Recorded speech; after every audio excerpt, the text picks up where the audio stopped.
சுட்டீஸ் channel. பட்டாம்பூச்சியும் பூக்களும்.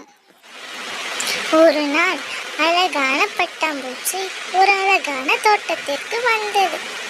அங்கு வந்த பட்டாம்பூச்சிக்கு எல்லாமே புதியதாக இருந்தது.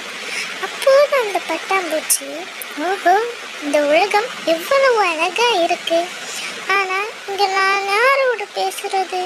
இப்படியே பேசிக்கொண்டே அவள் பறந்து பறந்து இலைகளில் நின்று பறந்து கொண்டே இருந்தாள். ஆனால் அவள் பேசுவதற்கு யாருமே தெரியவில்லை.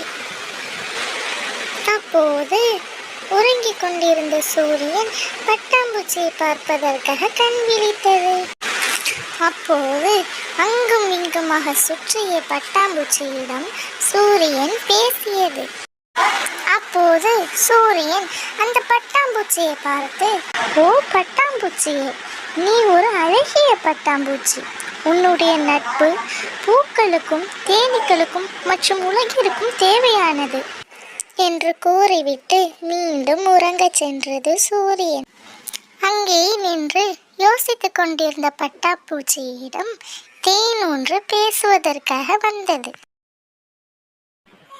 பட்டாம்பூச்சியே, நீ பூக்கள் மீது அமர்ந்திரு. நீ பூக்கள் மீது அமர்ந்தால் பூக்கள் மகிழ்ச்சி அடைகின்றன. அதன் மூலம் பூக்களில் தேனும் உருவாகும். நீ சாதாரணமான ஆள் கிடையாது பட்டாம்பூச்சியே அப்படின்னு சொல்லிட்டு தேனி அங்கே நின்றது. பிறகு தேனியும் புறப்பட்டது.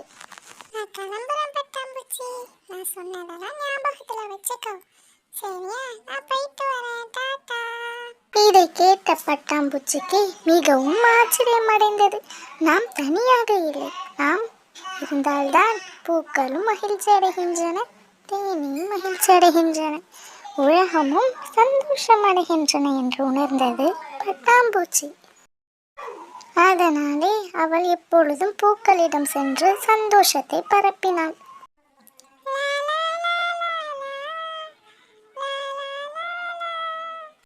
என்று பாட்டு பாடிக்கொண்டே பட்டாம்பூச்சி அங்கும் இங்குமாக திரிந்தன.